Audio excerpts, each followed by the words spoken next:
Hi, I am Akhter Amin, and today I'll be presenting the paper titled Watch It, Don't Imagine It, Creating a Better Caption Occlusion Metric by Collecting More Ecologically Valid Judgments from Deaf and Hard of Hearing Viewers. More than 360 million people across the world and 15% of US adults are deaf and hard of hearing who relies on captioning to receive auditory information while watching live TV programs.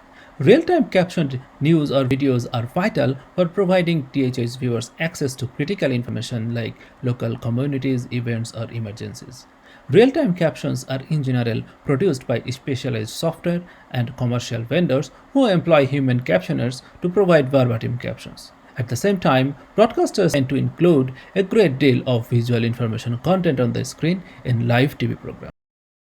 Here is the TV news screen that includes two speakers, current news text, scrolling news text, and so on. This sample layout illustrates how densely the information appears on the screen. Due to this information density, human captioners who must place captions in a non-intrusive location may find caption placement challenging. It becomes more challenging for live or near-live TV programs due to time constraints. Therefore, there is a possibility that captions may block some visual information on the screen, which may reduce the overall amount of information THH viewers can perceive from the visual content. Prior work has revealed that deaf and hard of hearing viewers are dissatisfied with the captions that occlude visual information, even when caption transcription is accurate. In this slide, the screen layout at the left side depicts captions located at lower side blocks current news text, and at the right side depicts captions located at the upper location blocks speaker's eyes. Regulators in many countries monitor quality of captions using different caption evaluation methods such as word error rate, number of error in recognition, automatic caption evaluation, which generally focus on accuracy of transcription. While these metrics improve the quality of caption transcription, there is a need for automatic metrics to assess the quality of captioning that measure severity of captions occluding visual elements. To incorporate caption occluding scenario with automatic metric, researchers have introduced an occlusion-based caption metric titled Component Judgment Model, wherein THH user subjective judgment was collected on information regions selected from 6 television genres. The analysis of the user response revealed that the genre of the TV program significantly influenced THS users' judgment for each information region. Using user subjective rating and occlusion measurement for each information region, a penalty score was calculated for each video stimulus. This metric outperforms the baseline metric in predicting THS viewers' judgment of a captioned video quality. The limitations of this metric are twofold. While collecting user data, participants had been asked to imagine watching a dynamic video when shown a static diagram. And two, participants were asked to make judgments about the individual information. To mitigate this limitation, our objective of this research is to answer 3 research questions. 1. Rather than asking DHH viewers to look at a static diagram, would it be more ecologically valid to simply ask viewers to watch a video wherein captions occlude a set of information and give a single holistic judgment score for the video's caption placement quality? 2. Would the judgment of participants using this new collection approach differ from the findings of that prior study that had asked THS participants to look at a static diagram?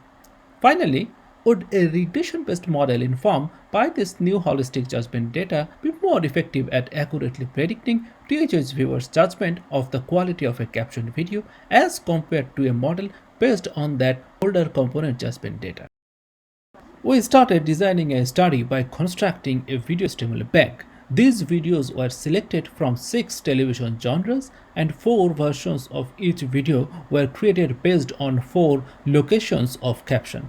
The genre of the video, placement of the captions, and the information regions included in the video were adapted from prior component judgment study.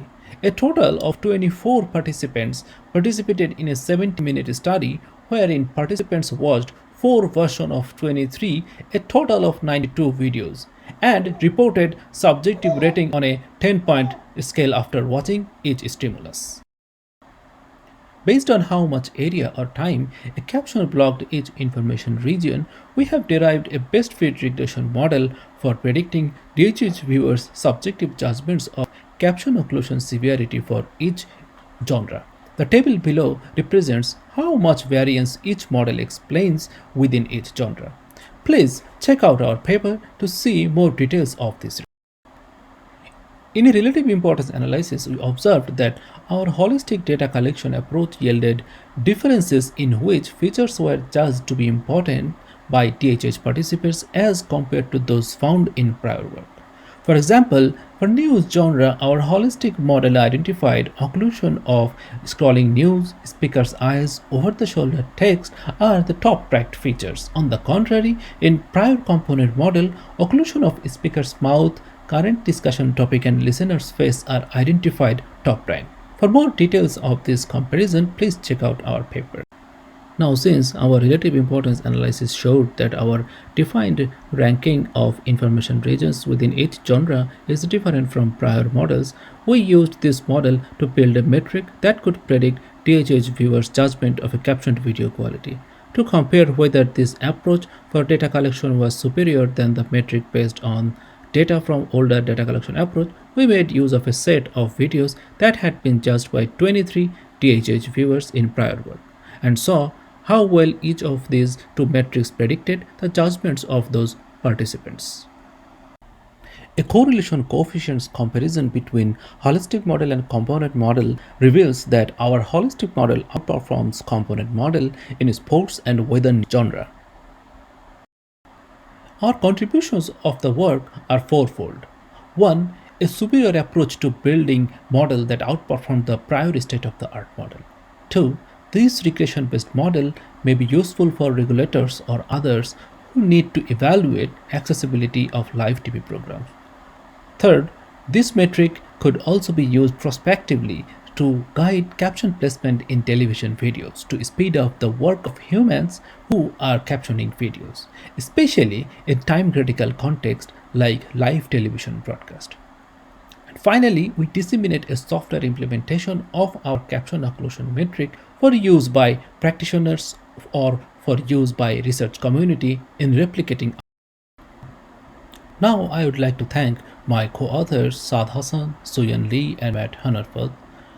This study was supported by Department of Health and Human Services grant, and with that I would like to conclude my presentation. Thank you.